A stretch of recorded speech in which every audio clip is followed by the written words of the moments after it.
Motivasi dan inspirasi bersama Rizka WS. Assalamualaikum warahmatullahi wabarakatuh. Welcome back to my channel bersama saya Rizka WS. Oke teman-teman, kali ini saya akan menjelaskan bagaimana cara menerbitkan buku secara gratis. Nah, seperti yang kita ketahui bahwasanya teknik menerbitkan buku itu ada dua, yaitu yang pertama kita mengirimkan naskah kita kepada perusahaan atau ke penerbit, dan yang kedua adalah melakukan self publishing atau independen seperti itu. Maka penulis di sini harus sudah melakukan riset mana yang akan dipilih, dia mengirimkan ke penerbit atau melakukan self publishing. Karena apa? Keduanya memiliki kelebihan dan kekurangan masing-masing. Tentu saja ya, setiap segala sesuatu itu pasti ada plus minusnya. Jadi perlu dipelajari nih, penulis ingin yang seperti apa.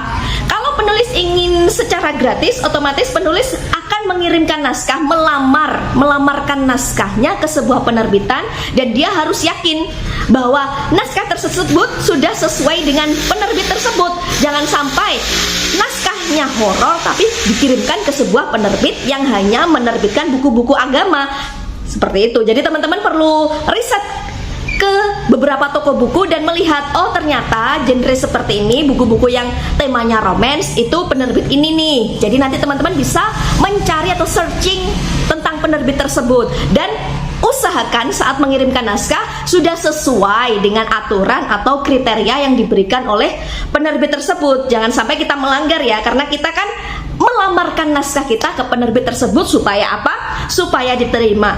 Nah, kalau naskah diterima, otomatis apa? Otomatis naskah kita tersebut sudah menjadi bahan pertimbangan redaksi atau tim penerbit bahwa bagus secara ide, menarik, atau pribadi kita sebagai penulis yang menarik, mungkin kita adalah tokoh public figure seperti itu ya. Jadi itu sudah menjadi diskusi dari tim penerbit seperti itu sampai naskah kita diterima. Nah, apabila naskah kita ditolak atau kita mengalami penolakan, maka teman-teman memiliki beberapa solusi ya, seperti itu ya. Mungkin solusinya satu, teman-teman beralih ke self publishing. Kedua, atau teman-teman lebih menekankan ke kenapa sih kok naskahnya tadi ditolak, kemudian mengoreksi ulang, mengedit ulang dari awal sampai akhir. Oh, jangan-jangan naskah ini banyak kesalahan, seperti itu ya. Kemudian yang ketiga, teman-teman bisa melakukan bisa membiarkan naskah tersebut kemudian menulis lagi naskah baru atau ide baru. Nah, pilihan-pilihan solusi tersebut tentu saja itu akan menjadi pengalaman tersendiri bagi teman-teman. Bagaimana menerbitkan naskah itu, bagaimana prosesnya, dan setiap penulis pasti memiliki cerita masing-masing.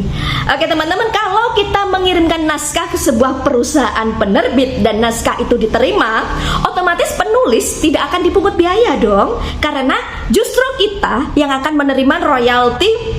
Entah itu diberikan setiap 1 bulan sekali, 2 bulan sekali, 6 bulan sekali, ya tergantung penerbit. Karena sebuah penerbit atau perusahaan penerbitan itu memiliki kebijakan masing-masing, aturan masing-masing yang harus kita sepakati juga seperti itu. Nah, kalau teman-teman ingin menerbitkan buku secara gratis juga, biasanya yang dipertimbangkan oleh penerbit adalah tentu saja isi naskah yang kita tulis ya. Kemudian yang kedua adalah personal branding, bagaimana diri kita, apakah diri kita tadi memiliki banyak jamaah followers seperti ya, yang kira-kira mau rela merogoh koceknya untuk membeli buku kita. Nah, itu yang akan menjadikan pertimbangan sebuah penerbit untuk menerbitkan naskah kita. Karena bagaimanapun sebuah penerbitan atau perusahaan itu adalah bisnis ya. Jadi sebuah bisnis tentu saja mereka akan menghindari sebuah kerugian. Jangan sampai mereka setelah menerbitkan naskah kita dan ternyata naskah kita tidak laku dan mereka rugi seperti itu, padahal sudah diterbitkan secara gratis ya. Karena menerbitkan buku secara gratis, otomatis penerbit tadi membutuhkan banyak modal, mulai modal jasa pembuatan cover, layouting, jasa editing, jasa pemasaran, dan lain sebagainya. Dan itu harus seimbang, bahwa naskah tersebut harus laku di pasaran supaya perusahaan tadi bisa balik modal, begitu teman-teman. Kalau sudah diprediksikan bahwa naskah tersebut akan sepi pemilik, apalagi tulisannya juga masih banyak kesalahan sana sini, masih butuh editing berulang atau idenya kurang menarik dan lain sebagainya, tentu saja nanti perusahaan akan menolak secara halus naskah tersebut. Nah, kalau sudah ditolak ditolak biasanya nih, menurut pengalaman saya ya. Jadi ini bisa berbeda cerita saya mungkin sama pengalaman teman-teman. Jadi kalau menurut pengalaman saya, setelah naskah itu dikembalikan, ya penerbit akan memberikan rincian-rincian alasan apa seperti itu. Biasanya isi dan juga target marketingnya diprediksi tidak seramai yang dikira gitu. Nah, kalau sudah seperti itu, penulis mengetahui kekurangan naskahnya, nanti penulis bisa mengajukan, misalnya penulis mau kok tetap menerbitkan buku itu tapi dengan membayar pribadi, membayar dengan biayanya sendiri. Nah, itu bisa jadi nanti penerbit akan tetap mengarahkan bahwa naskah ini butuh perbaikan secara isi dari segi A sampai Z misalnya, dan juga akan mengarahkan tentang segi marketingnya. Atau sebuah perusahaan tersebut akan memberikan persyaratan seperti ini. Bisa, naskah ini akan saya terbitkan secara gratis. Nah, ini kebanyakan penerbit yang belum besar ya teman-teman ya. Jadi dia masih memikirkan profit dan bagaimana bisa bertahan dengan dunia penerbitan yang seperti ini. Jadi bisa naskah teman-teman diterbitkan dengan biaya penerbit dan gratis, akan tetapi memiliki syarat, misalnya harus mampu menjualkan 50 buku misalnya, atau 100 buku misalnya seperti itu. Karena penerbit tentu saja sudah mengira-ngirakan bahwa untuk balik modal, baik biaya cetak maupun pracetak buku tersebut, maka dia diperlukan misalnya buku tersebut laku 50 biji atau laku 100 biji. Nah, dari kesepakatan tersebut, apabila penerbit dan penulis sepakat seperti itu, maka maka nanti akan ada kerjasama ya, kerjasama dalam memasarkan buku tersebut. Seperti itu. Biasanya kan ada ya, seorang penulis itu mempunyai naskah yang bagus ya, dia tidak memiliki dana untuk menerbitkannya, maka dia berharap penerbit memberikan biaya gratis untuk menerbitkan naskah tersebut. Nah, gratis sih gratis, tapi itu tadi harus paling tidak naskah itu laku lah. Jangan sampai sepi pembeli, jangan sampai nol penjualan, karena ya kalau rugi ya kasihan juga penerbitnya. Karena penerbit itu yang diterbitkan tidak hanya naskah teman-teman saja, karena ada banyak sekali naskah, dan otomatis kalau naskah tersebut dibiayai penerbit semuanya membutuhkan modal yang besar.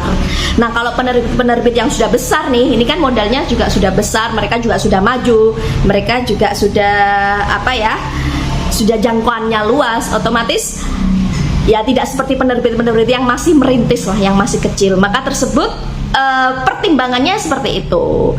Jadi kalau teman-teman mampu memenuhi syarat tadi, sebenarnya bisa diomongkan baik-baik kok. Kalau mampu membicarakan dan menyetujui persyaratan tersebut, maka teman-teman bisa menerbitkan buku secara gratis teman-teman.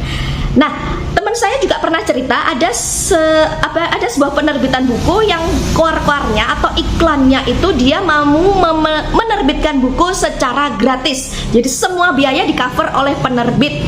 Nah, banyak tuh yang tertarik, banyak banget. Saya sering melihat itu penerbit tersebut setiap hari itu entah posting berapa judul buku baru, dan menurut para penulisnya termasuk salah satunya adalah teman saya itu, katanya gratis semuanya. Namun sekali lagi, yang gratis, kelebihan gratis tersebut tentu memiliki kekurangan dan kelebihan. Jadi kata teman saya tadi, kelebihannya memang sih gratis, penulis itu tidak memikirkan biaya apapun, bahkan pembuatan cover dan lain-lain itu sudah ditanggung oleh penerbit tersebut. Akan tetapi kelemahannya juga penulis itu hard untuk melakukan marketingnya sendiri. Jadi penerbit cuma membantu membuatkan flyer, dan yang mencari pembeli itu adalah penulisnya sendiri. Sedangkan buku akan dicetak sesuai dengan pembeli yang pesan buku tersebut. Dan katanya, kata teman saya tadi, harganya tuh mahal banget, padahal bukunya itu tipis. Karena yang menentukan harga itu dari pihak penerbit. Nah, ini setelah saya analisa ya, kenapa kok buku setipis itu harganya mahal? Karena dia ingin menutupi biaya semuanya. Penerbit tadi ingin menutupi biaya yang dikeluarkan untuk mencetak buku tersebut. Jadi sebenarnya sama saja teman-teman. Ya, ada buku tipis harganya mahal, ya sampai penulisnya itu sungkan gitu mau menjualkan bukunya karena bukunya terlalu tipis dengan harga yang segitu terlalu mahal. Tapi bagi penerbit yang telah menggratiskan semua fasilitas penerbitan tersebut, mengapa kok dikasih harga mahal? Ya karena tadi untuk menutupi segala biaya baik cetak maupun pracetaknya. Jadi sebenarnya imbang teman-teman. Ada buku yang biaya produksinya misalnya 25.000 dijual 50.000. Ada yang buku produksinya cuma 25.000 dijual 100.000. Ada seperti itu. Nah, jadi teman-teman bisa apa ya? Membandingkan lah untuk segala kebijakan atau sistem sebuah perusahaan penerbit dari penerbit A maupun penerbit B. Tentu saja semuanya memiliki kebijakan masing-masing yang berbeda. Dibuat pengalaman saja ya teman-teman. Kalau teman-teman mau menerbitkan buku secara gratis, maka usahakan isi buku teman-teman itu harus bagus, memenuhi pasar, dan juga tidak terjadi banyak kesalahan sana sini, baik secara konten isinya atau secara tipe bahasa dan lain sebagainya. Dan tentu saja harus yang menarik. Kemudian yang kedua tadi adalah personal branding. Jadi teman-teman harus mengenalkan diri, harus menjadi public figure bahwa saya ini penulis loh, bentar lagi juga mau menerbitkan buku. Jadi sebelum buku kita terbit itu kita sudah diterima oleh masyarakat, bisa melalui media sosial misalnya, kita aktif berinteraksi di Facebook misalnya. Kemudian kita sudah aktif di media sosial, teman-teman bakal tahu kita tuh siapa, orang asli, kita disukai seperti itu. Nah, ketika buku kita terbit otomatis ya akan imbang seperti itu. Jadi usaha tidak akan mengkhianati, hasil tidak akan mengkhianati usaha kita seperti itu. Dibuat pengalaman saja teman-teman. Oke, ini saja dapat saya sampaikan terkait menerbitkan buku secara gratis. Jadi pertimbangannya terserah teman-teman mau mencoba mengirimkan naskah ke sebuah perusahaan penerbit atau mau menerbitkan sendiri. Seperti itu. Kalau mau yang gratis, usahakan naskah kita bagus, baik secara isi maupun penjualan, dan juga personal branding kita juga harus bagus seperti itu. Oke teman-teman, semoga bermanfaat. Mohon maaf apabila ada kehilafan. Wassalamualaikum warahmatullahi wabarakatuh.